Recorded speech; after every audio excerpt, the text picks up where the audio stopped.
Namaste, this is Priyanka from TV9 News. Coining the recently passed agricultural reforms anti-farmer bills, opposition has managed to create a rather violent stir over the agricultural reforms. Protests are ripping across the country, the centre is meeting with farmers, and a plethora of fear-mongering information on the reforms continues to spread among citizens and internationally. Now, who's correct over here? And by correct, who's genuinely concerned about the Indian farmers? Before this question is answered, it's imperative to understand a few basic terms. Farmers Produce Trade and Commerce Promotion and Facilitation Act. This act permits intra and interstate trade of farmers' produce outside of the boundary jurisdictions of APMC markets as well as in other markets under the APMC Acts. 2. Farmers Empowerment and Protection Agreement on Price Assurance and Farm Services Act. It provides a national framework on farming agreements, allows farmers to engage with agribusiness firms, wholesalers, exporters, large processors and large retailers for farm services, and it also enables farmers to sell a future farm produce at a mutually agreed upon price. It also provides effective dispute resolution in case of any conflict. 3. Essential Commodities Amendment Bill. Now, this reform amends the Essential Commodities Act of 1955, which deals with supply and distribution of commodities as well as the control of production. The amendment's aim is to take out cereals, pulses, oilseeds, edible oils, onion and potatoes from the list of essential commodities, and it also aims to remove fear of private investors and uncontrolled regulatory interference in business operations. As can be seen, there's nothing anti-farmer in any of these bills. Farmers can go to their local mandi for one thing to sell, but now can also choose to sell outside of the APMC if they choose to do so. This opens up lucrative opportunities for even the smallest farmer to grow and cuts out middlemen. Now, multiple agricultural experts and economists have stated that these reforms are beneficial for the Indian farmer and for the country's agricultural sector. I'll give you a few examples. Former director of the Institute for Social and Economic Change, Professor R.S. Deshpande, has called the reforms revolutionary as the farmer will now be able to get larger market margins that were previously enjoyed by middlemen. Deshpande has also previously headed the Agricultural Development and Rural Transformation Center from 1998 to 2008. Chairman of Global Food and Retail Council Rakesh Gambhir has lauded the farm bills because they will give independence to farmers, free them from middlemen and help them get lucrative prices for their supplies. In an interview, Union Minister of Agriculture and Farmer Welfare Narendra Singh Tomar stated that the bills are revolutionary because farmers will now be able to get a price guarantee for their crop, can diversify their crops and will be provided technology to help garner the best possible crop yields.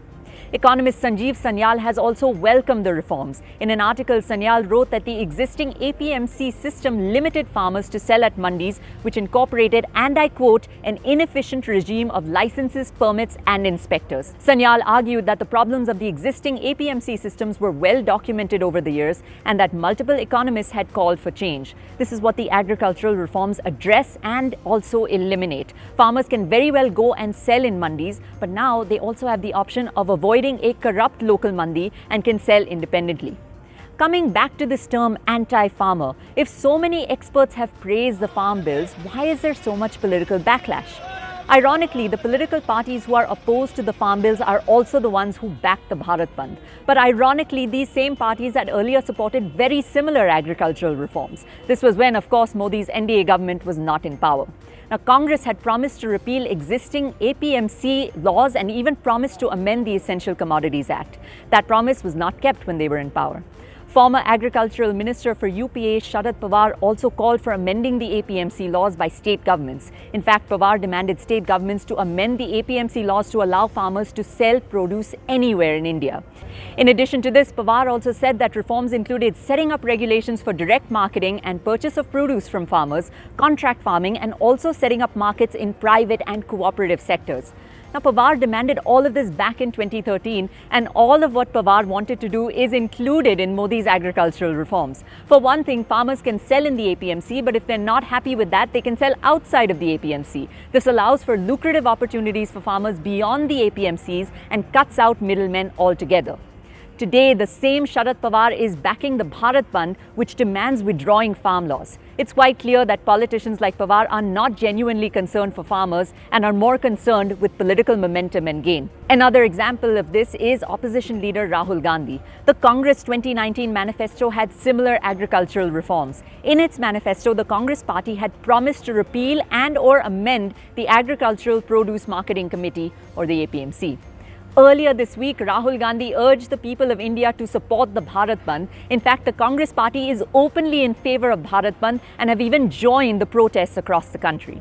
Now, PM Modi sums up this hypocrisy best. On the farm bills, he said, and I quote, "Some people are bent upon spreading lies and siding with middlemen despite having done nothing for farmers for decades when they had the opportunity. They also talked about it, mentioned it in their manifestos before elections, and conveniently forgot about it later. But when the NDA government has done it, they have problems. They've developed a tendency of opposing for the sake of opposing."